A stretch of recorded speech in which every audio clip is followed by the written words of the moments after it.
We are absolutely not going to be able to cover everything. Okay? This is an 8-hour seminar that I'm condensed into 2 hours to give you the most information that I could possibly give to you, so that you could walk out of here empowered to be able to help children. Okay? That's what you want to do. The objective here is to help children. We already know they're abused. We already know children get hurt. We already know this is the state of affairs, not only in this country, all across the globe. Yes? So what we're endeavoring to do tonight is to empower you with as much information. Some of you may already have it. Wonderful. Some of you don't. So I'm going to try to give you as much information as I can tonight so that when you walk out of here, you feel, wow. First, oh my God, what a horrible situation. Secondly, I feel like I'm equipped a little bit to do something about it. Fair? We're going to do a lot of Q&A. If you have questions, please don't be shy.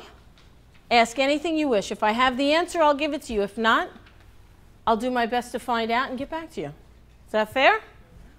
Does anybody have any questions that they would like to ask at this point about children, about situations, anything like that? Tonight we're going to be talking about sexual abuse. We're going to be talking about how to protect your children from pedophiles. Do you know that pedophiles are everywhere? They are not in long black trench coats. They are, though, that guy that you get that icky, yicky feeling when you walk past. You know, that kind of guy I'm talking about? And I say guy because mostly it is men who are pedophiles. Do you know why it is almost always men? 97% of the time. It is a male who is a pedophile. It's about power and control. Do you understand power and control? So you take advantage of someone who is vulnerable in our society. So they have, if you go on the internet, they're all over the place. They're power and control wheels, they're called. And you can look them up and see they have it for immigration, they have it for domestic violence, they have it for child abuse, they have it for myriads of things. Take a look at them if you're internet savvy and see what it is, how you can figure it out. It's about power and control. Domestic violence is about power and control.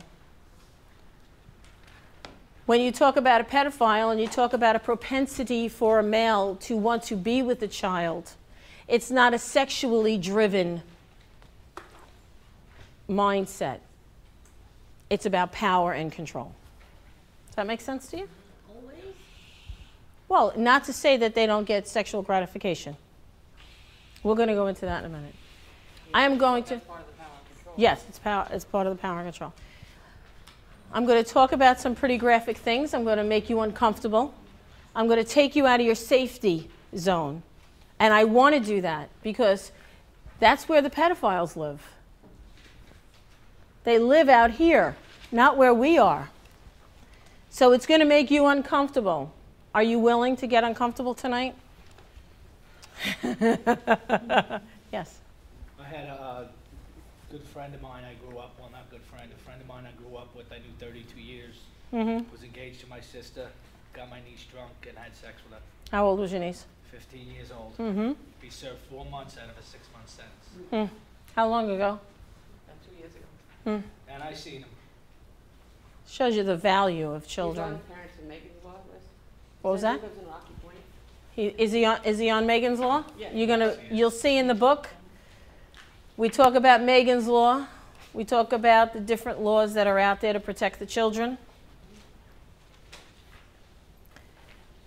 Megan's Law is not so easy to navigate. I don't know if you've ever been on the website. Would you agree? Yes, I would. It's a little difficult for myself even to get through it. Your best bet would be to go to, that's mine actually. I'm sorry about that. Your best bet would be go on to either our website or other websites, missing and exploited children, and you put in your zip code, and the pedophiles should, if they're registered, will come up. You'll know where they are. You most likely will see their picture, and you have more information than you need to know. Does anybody from their school district get a little card in the mail? Oh, the letter? The little card that says you have a sex offender in your neighborhood. Do you ever see those? Read them. Yeah, we do. Read them. It's important to know. Do you know how many sex offenders do you have in your town? Where do you live? Smithtown. Do you know how many sex offenders live there? Belfort. Do you know how many live there? Quite a few. Quite a few. Do you know how many live in where you are? It behooves you to find that out. Just putting this on silent, hold on. In this little booklet here, if somebody can find it, I forget what page it's on, it'll tell you what state and how many pedophiles are in that area. But don't let that deceive you. 24,975. In where? In your- There you go. And when Katrina happened, guess what? They let out 10,000 of them out of the jails. 10,000 sex offenders were let out because of the floods. Never, hear me, never to be found again. So they're out preying on our little ones. What if you're not a registered sex offender? Who are you? Average Joe. He's flying under the radar, isn't he? Yep. Why? Why is he flying under the radar? He hasn't been caught. He hasn't been reported. Do you know why he hasn't been reported? Because he threatens the victim. Because he manipulates the victims. He threatens them, intimidates them, or tells them how much he loves them. So now they have what's known as, did you ever hear of the Stockholm Syndrome? When you kidnap somebody and then you build an allegiance emotionally to the person who's kidnapped you. The same thing, that same allegiance builds from a child to a pedophile. Amazing, isn't it? Just amazing.